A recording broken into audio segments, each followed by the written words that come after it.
Resilience isn't about avoiding stress, it's about meeting it with strength. This adaptogenic trio is called our chill mix for a reason. Our award-winning calm and collected formula is a favourite among people with busy, anxious brains. I have combined lion's mane, ashwagandha and holy basil with sea greens to ease your racing mind and calm a jittery body. Consistency is key when it comes to adaptogens, so make calm and collected part of your evening ritual for calm, resilience and rest. Hello and welcome to Notes on Vulnerability. My name is Alex and I'm a resilience coach. In this episode, I am talking to Anna Morris KC, a barrister who has represented thousands of bereaved families at some of the UK's most significant public inquiries, including Hillsborough and the COVID inquiry. In this episode, among many other things, we are talking about finding your way in a profession that wasn't necessarily built for you, the power of silence in the courtroom, and why staying true to yourself might be the most powerful advocacy tool of all. So let's dive in. So Anna, welcome. Hi, hello. So you've done some incredibly high profile work, including like the Hillsborough and the COVID inquiries. And I know that there are a lot of people who would kind of like to have been in your position, spitting distance from the government, given everything that happened. But that is also quite a kind of a very exposed and high profile place to be with not much scope for mistakes. So what was that experience actually like personally and professionally? Yeah, it was really different to anything I'd ever done before because public inquiries are sort of huge in their scope and in the numbers of people involved. And, I was representing over 7,000 people, which is a hugely different thing to representing, a bereaved family or, a sort of handful of people. So that kind of responsibility to be capturing the voices and the experiences of thousands of people, that was really present with kind of everything that we did and everything that I said. And so every time I stood up and said the words, I'm appearing on behalf of the COVID bereaved families justice UK, I was just thinking about all these people, not only just sitting behind me, literally sitting behind me, but all the people I've met online in kind of webinars. And so you kind of all those faces and all those voices are really with you in even those short windows of opportunity where you're asking questions or making submissions. So that was really, really present. And, obviously when you're asking questions of someone like, I asked questions of like Rishi Sunak and Matt Hancock, there's so many questions that people would want to ask and you could be there forever. And I have a few. Yes, right. We've Not all got a few. We've all got a few, but inquiries are so limited in terms of the time that you're allowed to have and the depth of the question you can go into because there's so many questions and there's so many different individuals who need to be heard and need to be accommodated that there is a frustration around that that if given 20 more minutes you would still not be done with all the questions that you would ask for this individual. And you can't really come back on things and say, oh, that's not what you said 6 months ago, or in the usual kind of flow of advocacy. So yeah, a lot of extra responsibility and awareness of sort of a bigger responsibility to a lot more people, but also a lot more kind of limitation in how you perform that role for them. Were there any moments that really stood out to you as kind of like a penny drop moment or something that felt really important? Every time you get on your feet in that forum, you can hear the penny drop because, as I say, you're kind of thinking about all those individuals who would want to be where you're standing and want to ask those questions. But I think when you see one of them that stands out for me is I was asking questions of a member of the House of Lords who was involved in referring people into the PPE VIP lane. And, I was asking my question and we knew that he sort of was going to be a little bit defensive, but he just sort of turned around and said, well, you need to stop riling up your people into thinking this is a right-wing conspiracy. And I just thought the inability to sort of read the room and to understand how people felt about that scandal and felt about those processes and how they were used for political and material gain, it just completely I felt very much kind of the sort of collective in-breath of everybody in court, and I thought I now have to respond to that, and sort of remaining sort of calm and poised, and not just sort of rolling your eyes or sort of shaking your head and thinking of a few choice words to use, and sort of pulling, sort of responding in a sort of professional way was quite difficult, and sort of holding that moment so he can realize what he's said. So I sort of let a beat pass before I responded, and sort of said, I think my people can speak for themselves, and they do repeatedly. So it's just about kind of, yeah, letting those, being aware of those moments, I suppose, and not rushing through them. Silence as well. Yeah, the power of silence, absolutely. I think that's one of the things that they just don't teach you in advocacy, is the power of silence. And I think good advocates really know how to use that. It's active listening and silence are the two things that I kind of try and reflect on and sort of offer to kind of people coming into the profession. Really listening to what people said, but also being really comfortable with the silence once they've said it, and allowing them to reflect on what they've said and their reactions to speak, but also allowing yourself time to process and then to say the right thing rather than the first thing. Because a lot of advocacy in court is about creating a space, but then holding it and being, if not in control of it, that's too controlling a word, but sort of creating it, being comfortable with it, and I guess sort of, yes, yeah, holding it, and then making sure that it kind of moves in a way that you want it to move. That's hard. So was there anything you had to particularly overcome to be able to do that? I think the confidence of being comfortable with it, and all of our brains work a million miles an hour and racing forward to the next question and the next question, the next question, and trying to think 5 steps ahead. Slowing down, I guess with more experience, you learn to kind of slow down, and yeah, just being really present with the question you've asked, the response you're getting, and being confident that you know where you're going, so you can spend some time here rather than racing ahead to the next point.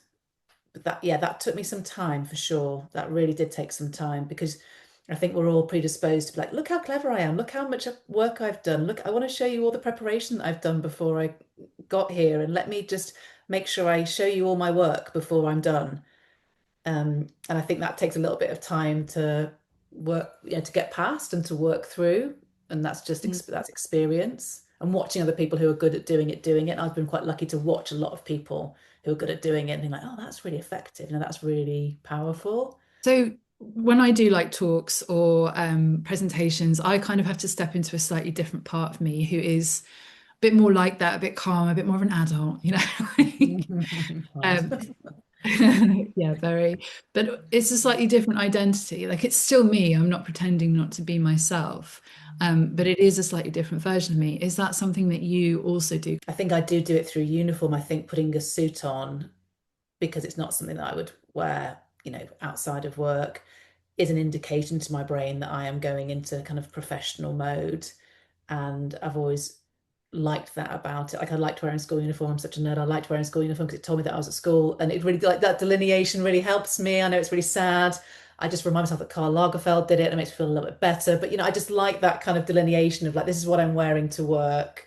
This is who I am when I'm going to be at work. But I think one of the things that I really work on and really try and do is I really try and be myself at work. Like, yes, okay, I'll go into a professional mode and I don't swear, and I have a professional language and a professional way of conducting myself, and I pride myself on putting that kind of first.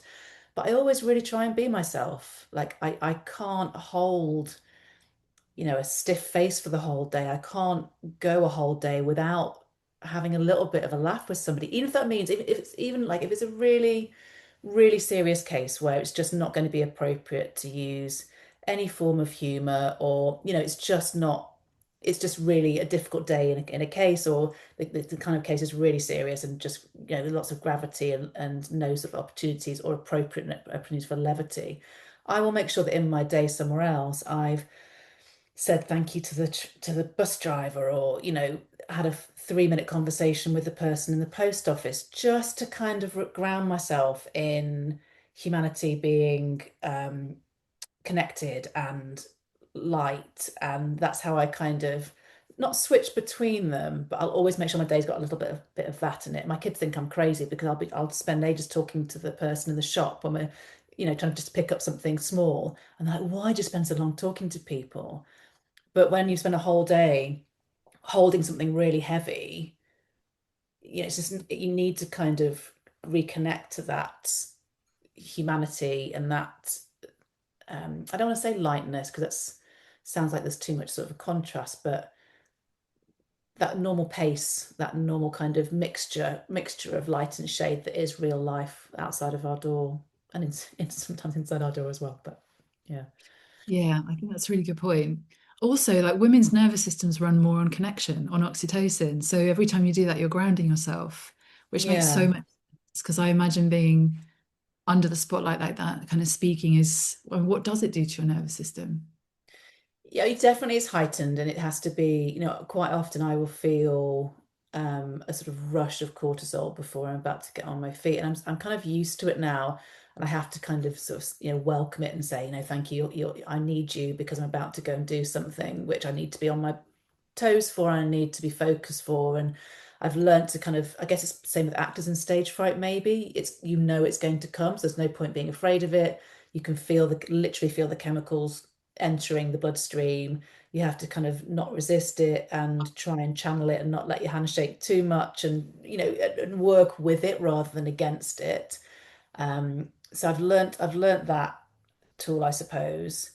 Um, and then, yes, so afterwards, sort of regrounding yourself, I will very quickly look for opportunities for connection after I've finished a piece of advocacy or finished a day in court, whether that's to say with the person on public transport or person I bump into, or when I come home.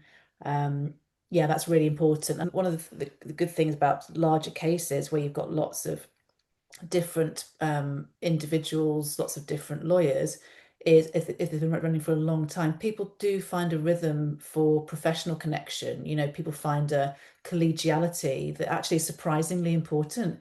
And I do think that also really contributes to good outcomes as well. If people are working professionally and well with professional connections and, assisting the overall process, and you can get that connection within a big case as well, even if the subject matter is really, really heavy, really sensitive, and really, even in adversarial cases, when I used to do criminal defence work in the Crown Court, they have a roping room where everyone gets ready together. And whether you're prosecuting or defending, if you've been really kind of arguing a case or a point, everyone goes back to the same roping room. Everyone's got that leveler. Everyone eats in the same canteen. Everybody switches back into kind of talking about things in a sort of more general mode and makes that connection again before going back into, battle, as you might see it. And I think that connection is really important. It doesn't happen so much in civil and in sort of inquests and inquiries, but that collegiality, I think, is really important for a good functioning system, just because it's human. We're all humans. We're all human beings. And I think things go wrong when we ignore the fact that it's human beings that play part, that contribute to a legal system, as well as Yeah. just the individuals who are concerned in it. So what you're describing, it sounds like stops that process of kind of othering in a way, like making people feel like they're not like you. Yeah, and I think one of the biggest obstacles has been a sense of othering is also the biggest obstacle in the legal profession as well. Being made to feel like you're not like other people, you're not as clever, your brain doesn't work the same way, your memory doesn't work the same way, you're not a white male with years of experience of doing what you're doing. So it's kind of one of the things I think that can work well is also the opposite of it is also one of the biggest challenges. So they're both present, I suppose. So obviously we met at uni. We've been friends for a long time. And we were different, very, very different back then. So what would you have said back then were your biggest obstacles to getting to where you are now? And what have they actually turned out to be? I mean, did either of us know what we wanted to do when we were at uni? That's not my recollection of our university experience. Well, I think I was already on a path to becoming a solicitor. I had a training contract, but Yeah. obviously I'm not doing that anymore. So But I think you were much more clear about what you wanted to do, and I appreciate that's radically changed. But I don't think I had as much of a clear vision as you. I didn't have any plans leaving university. I think I felt like I was one of the only ones that didn't. Everybody seemed to have a plan for post-graduation. Everyone seemed to have a place to go. People were going to work in London or Birmingham. They had some clarity around that. I didn't have a clue. And I left university thinking I wasn't going to be a lawyer because I thought everybody else had a plan and I didn't, and that must indicate that I wasn't going to be a lawyer. So it took me a while to find my path, and I've never really had a plan. I still don't really have a plan. So, in terms of obstacles in the way of a plan, I don't really think I can answer it in terms of there being a plan to which there were obstacles. I think my path, if you like, has been following my nose a little bit, taking opportunities where they've come, and following my nose a little bit as to what I find interesting. So after uni, I worked as a temp, as typing, right, as a legal secretary, working in a legal aid firm in Nottingham, working with asylum seekers and refugees, lots of vulnerable people, really early experiences in the UK, really raw from trauma that they'd experienced. And that listening that I talked about, that kind of active listening, was like the number one skill that I needed to build trust and to build rapport and to allow people to kind of share things with me. And so I always thought I wanted to be an immigration barrister just to kind of continue that line of work. And I guess the obstacles started coming in when my kind of sense of wanting to work with purpose and work on behalf of people and just kind of, just keep doing that kind of work got met with these ideas of what a barrister was. Because I was like, oh, it's a natural progression to go from preparing cases, working with the individual to kind of presenting their cases in court. I'll learn those skills. I'll go to bar school, I'll learn those skills, and I'll be able to kind of do all of those things. But when I went to the bar, almost from day one, the obstacle was, do you meet the expectation of what a barrister is? This kind of stereotyping was the obstacle. And it came out in lots of different ways. It came out it came out in lots of different ways. It came out at sort of scholarship interviews where I was told that my vision of a practice and a career like representing individuals who were vulnerable because they needed more individual kind of support and advocacy than the state, for example, got met with derision. And I was literally sort of had eyes rolled at me and told that I was being unrealistic and I'd never make a career out of that. So didn't get a scholarship. And then when I was training, when I was a pupil, it was made quite clear to me that I didn't fit the expectation of what they saw, particularly a woman barrister, behaving like. I have never been a angry barrister or an aggressive. That's just not my style. I think you can achieve a lot more persuasion by being calm and measured and thoughtful and compassionate and seeing things from multiple viewpoints. But I was in a particular setting where the expectation was that women were kind of highly strung, that they were aggressive, they were pit bulls, and I didn't fit that mold. So that was made fairly clear to me, and I didn't, didn't have a spot there. So all that kind of time about sort of, stereotypes and not meeting it. And then, I identify as sort of as neurodiverse. I've never been able to work in open plan spaces. I've always needed quiet spaces. Barristers work in busy rooms and it's expected that you kind of get on with that. That again sort of was a real obstacle to the way that I could work at my best within barristers' chambers, for example. And then lots of barristers have got fantastic memories, black letter law memories, and they can cite you chapter and verse of legislation and regulations and case law. And I've always felt that if you can't do that, you're not really clever with a capital C.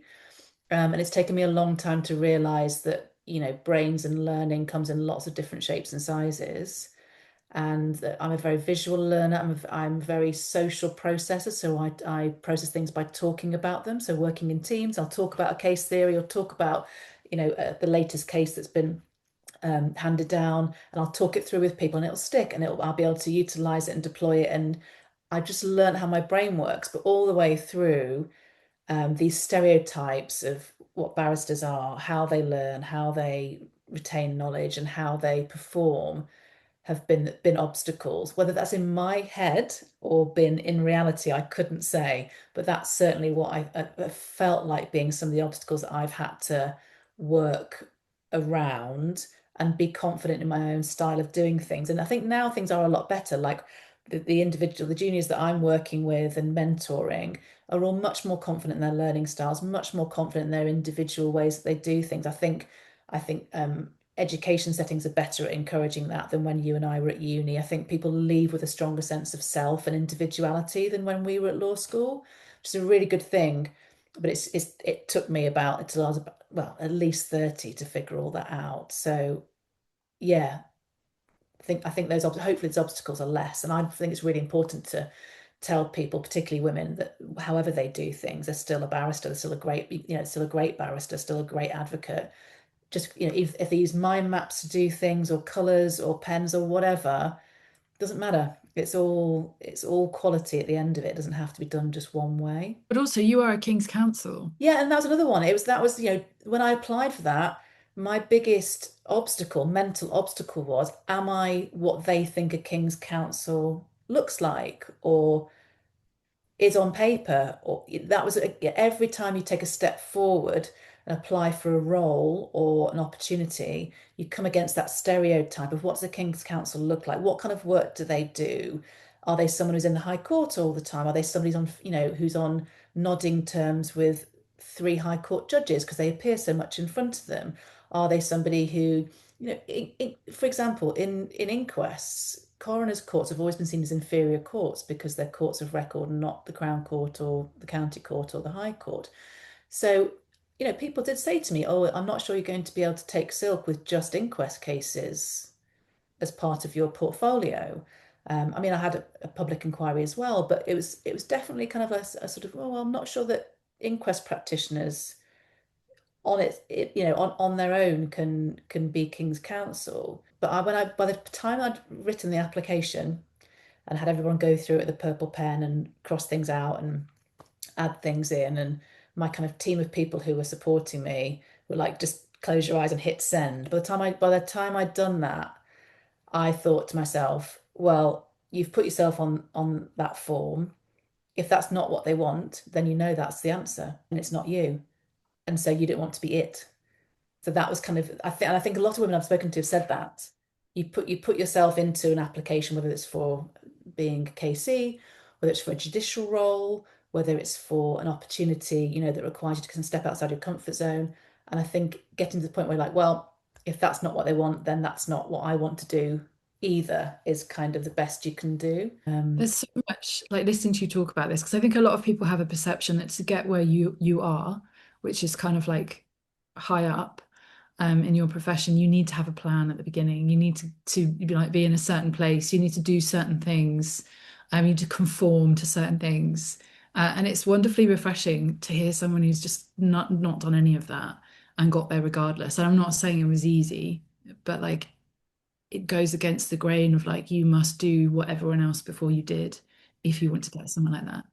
I still think it is hard. I mean, I have to recognize the fact that, as a white middle class woman who went to a fee-paying school, I have a certain privilege which not everybody has the opportunity to benefit from. Like, I completely recognize that. So I can't say that those barriers don't exist and that there isn't disadvantages for a broader and a more diverse bar, because those challenges are still very real. And if I'm finding them having issues around imposter syndrome and stereotypes, then of course those problems are manifest in multiple volumes for people from more diverse backgrounds. So I don't want to ignore that at all. And so there's still a huge amount of work to do to ensure that everyone's represented at the bar, everybody's style, everybody's learning, everybody's contribution is welcomed and reflected and respected. And that still does really need to change, because even just these sort of gender differences at the bar are still really, really stark. Yeah, there's only I think there's only still two black women silks, certainly less than 10, certainly less than 10, and that's just not acceptable. No. It's not acceptable at all. So I have to recognize that, and that's something that we all kind of still want to see change, and it's just taking far too long to change. I suppose it has to change at a much more kind of grassroots level. Yeah, I think that's so. All the stuff I've talked about sort of about stereotypes, I think still really is cause. I think people need to see themselves at the bar a lot earlier. So people, in Chambers we go into a lot of secondary schools, even primary schools, and say, look, we look like you. You can come. You can do this too. It's not just something that other people do. It is possible. But yeah, there's still a huge amount of work to be done around that. Okay, important to acknowledge that. So, I mean, I was going to ask you what annoys you most about your profession, but is it that?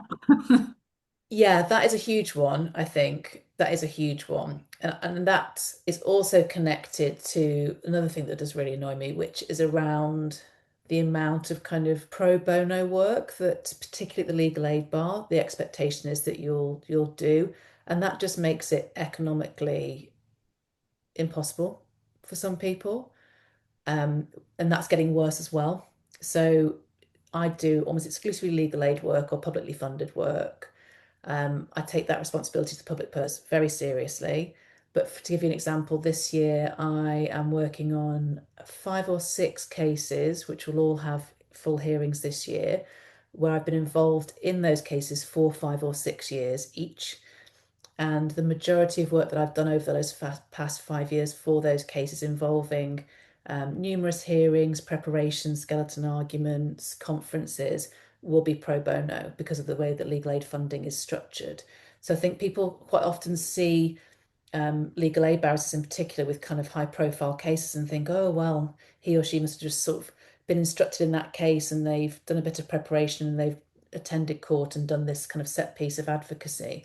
But in reality, in legal aid work in particular, people have spent weeks, months, and years behind the scenes, either getting those cases off the ground, preparing them, and spending more time than they're paid for in working with the individuals to build that trust and rapport because the individuals are vulnerable, or there's just a huge amount more work than goes on. And I think that's frustrating because it makes that work increasingly economically unviable for really good people, really, really good people who want to do the work and can't. And I think the stereotype of lawyers is always that we are kind of slightly ambulance chasing money. But when you kind of come and see the amount of pro bono work that goes into one of these complex cases, you realise that most of the time we're not even really breaking even on the cases. That's obviously not always true, otherwise we'd never be able to pay the mortgage. But I find that kind of stereotype of lawyers being kind of ambulance chasers really frustrating because it just doesn't reflect any reality that I've ever seen amongst any of my colleagues at the criminal bar or the civil bar or the inquest bar. So yeah.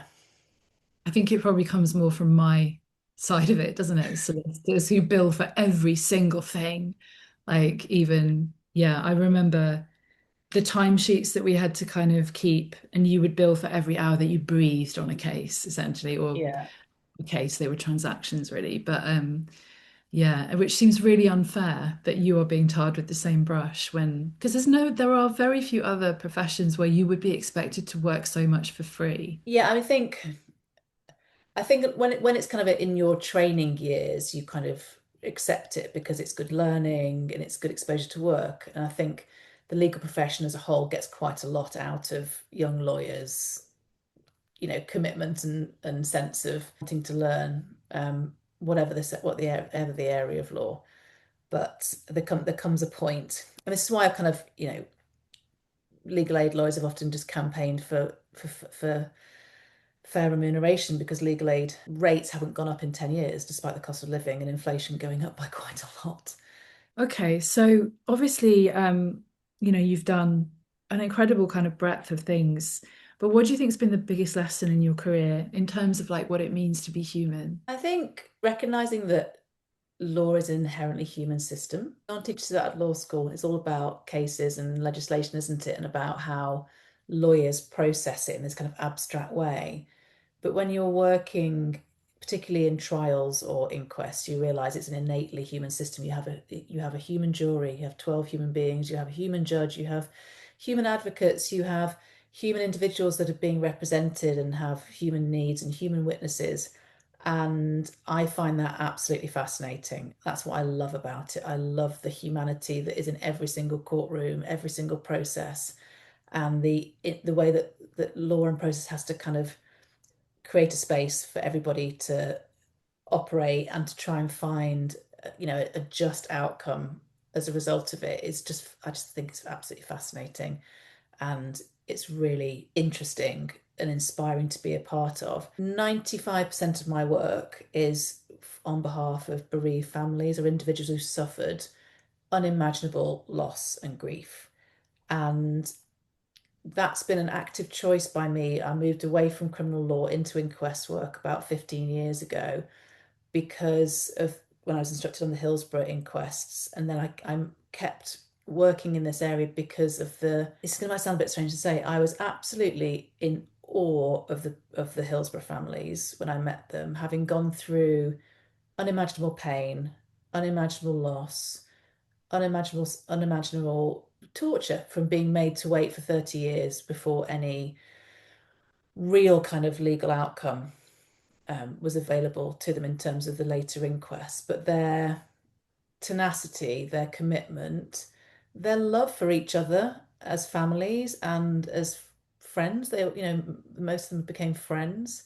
And, that kind of patience and that support they offered to each other, to be invited into that space, into that room, and to be trusted with carrying that forward with them, and I mean with them, not for them, was such an honor and such a privilege that it made me so in touch with that side of humanity. It's really the best of human beings is visible in those moments, in the worst moments. There's something there about it also being what's amazing about human beings. Inevitably in inquests, when you're working with bereaved families, at some point in their journey, many of them will say, I just don't want this to happen to somebody else. If I can do one thing, it'll be that somebody else doesn't sit where I sit. Or, if the loss of my loved one means anything, it means that nobody else has to go through this.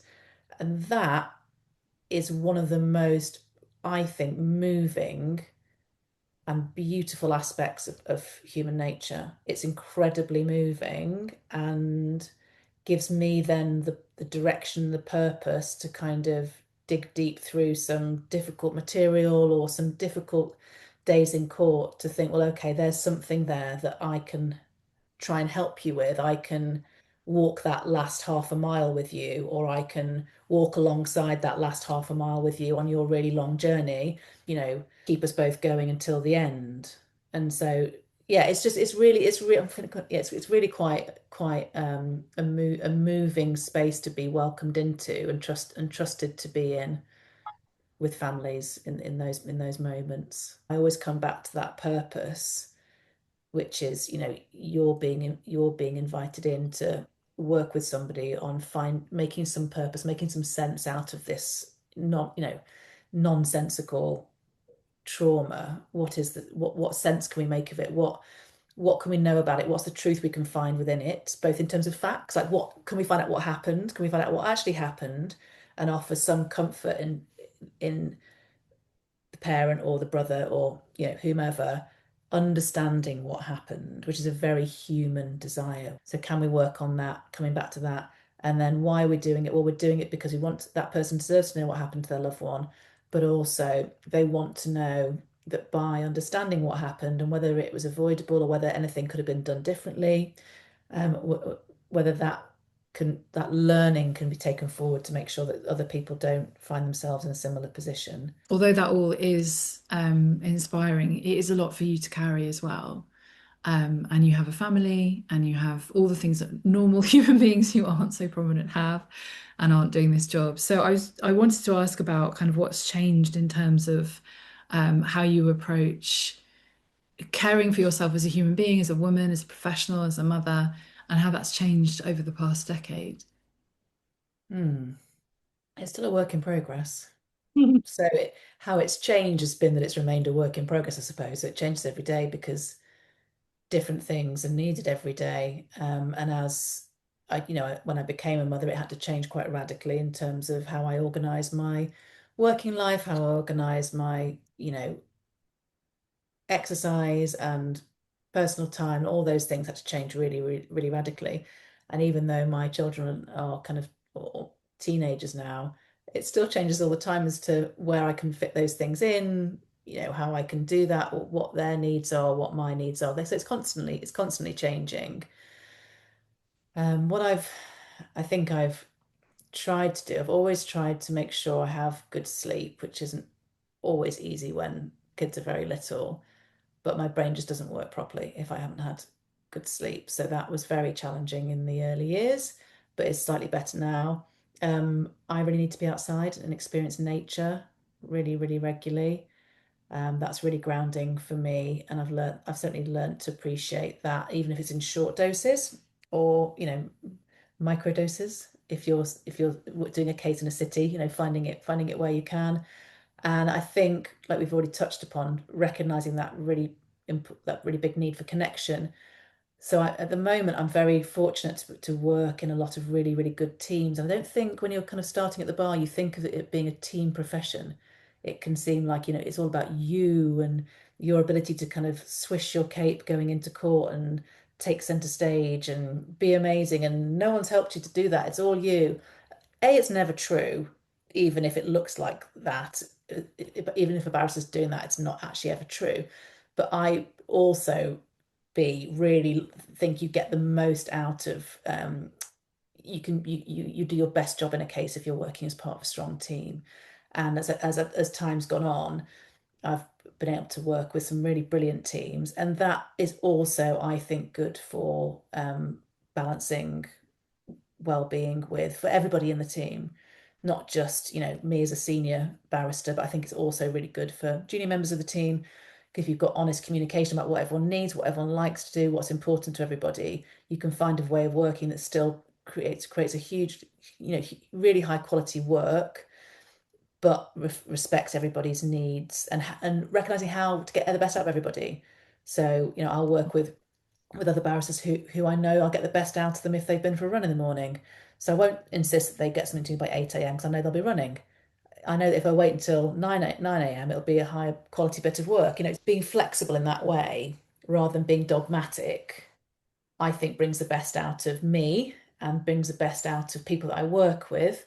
And then those teams go on to, I think, create really good spaces for working with clients and create really good pieces of work for those clients and create really good outcomes. So it's just holding that fast in a world of where everyone seems to think that, should be up all night and should be just working 24/7, and being strong enough to say no, actually we'll do our best work if everybody's working in a way that they're personally optimized, to use a terrible word. That does work. That is how people function best. And yet it does directly go against like the structure of capitalism that we've Yeah. built our lives on, unfortunately. Yeah, and it's not always possible. Sometimes you do just have to work through because that's the deadline and something's happened down in the team, that it just, there needs to be recognition that when it needs to happen, it needs to happen. But I think if you've given flexibility the rest of the time, people's goodwill and people's motivation is also really high, and people will go the extra mile when it needs to be, and they won't feel grumpy about it,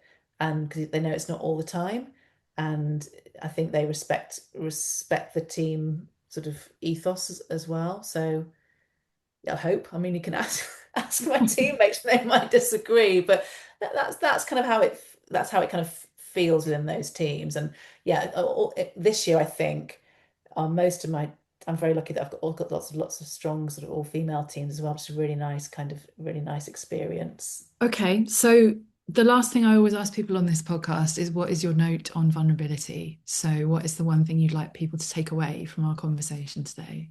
Yeah, I think being authentic in everything that you do, even if you have to become a more polished version of you in order to do your role, I think maintain that connection with who you are and what your kind of values are. Otherwise, I just think you just lose touch with yourself. Love that.